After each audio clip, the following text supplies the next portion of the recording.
Bonsoir à tous, bienvenue à ce flash d'information. On commence par cette bonne moisson pour la délégation ivoirienne aux assemblées annuelles du FMI et de la Banque mondiale à Washington.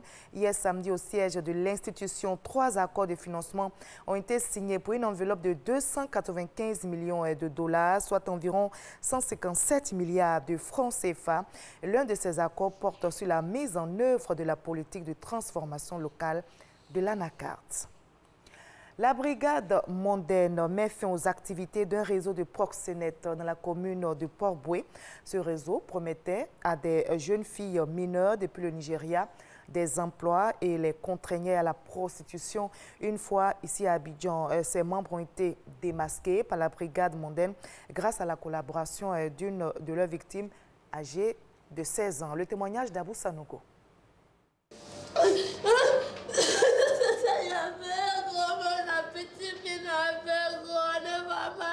Le moment est au regret pour cette jeune fille qui implore la clémence des hommes de la brigade mondaine. Elle fait partie d'un réseau de proxénètes et de traite d'enfants. Ses complices et elle ont réussi à faire venir du Nigeria une jeune fille âgée de 16 ans aux fins d'exploitation et de prostitution avec menaces et contraintes pendant 2 semaines. On m'a dit que je devais aller à Dubaï pour travailler dans un restaurant. Elle était à l'hôtel avec les ravisseurs jusqu'à ce qu'ils ne puissent plus payer l'hôtel. Donc on les a emmenés dans un ghetto. Mais là, la demoiselle qui pleurait tout à l'heure s'occupait d'elle. L'élément majeur même dans cette histoire de proxénétisme m'a dit que si je refusais, qu'il allait m'emmener dans un lieu où il ne pourrait pas m'échapper, que j'aurais encore plus de problèmes. Si elle a refusé de se prostituer. Ce réseau a été vite démantelé dans la commune de Port-Boué.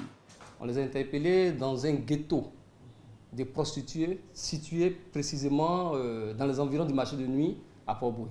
Mais ils iront plus loin en demandant une rançon aux parents de leurs victimes. Ils la séquestrent.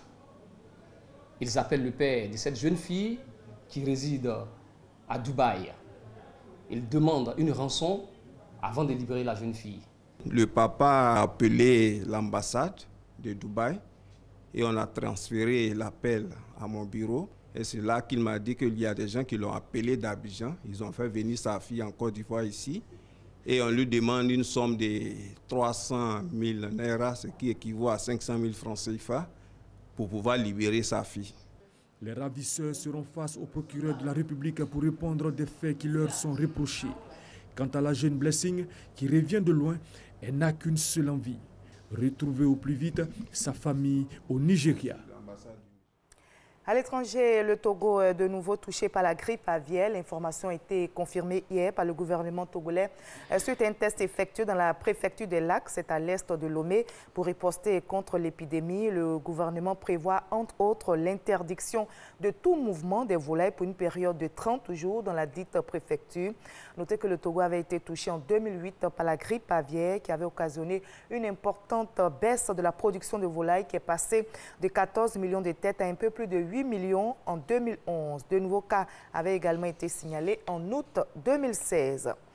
Toujours sur le continent africain, au Cameroun, de violents affrontements ont opposé ces 2 derniers jours des combattants séparatistes aux militaires. C'est dans l'ouest anglophone.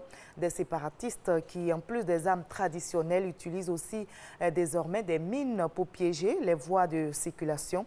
Les affrontements ont entraîné plusieurs morts des 2 côtés.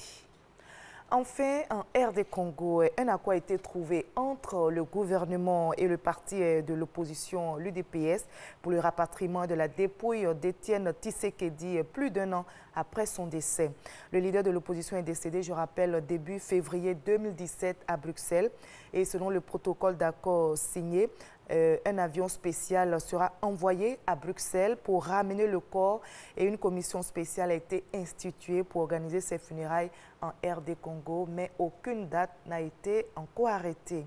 On va se retrouver à 20 h pour la suite de l'actualité. Très belle suite de programme sur RTI1.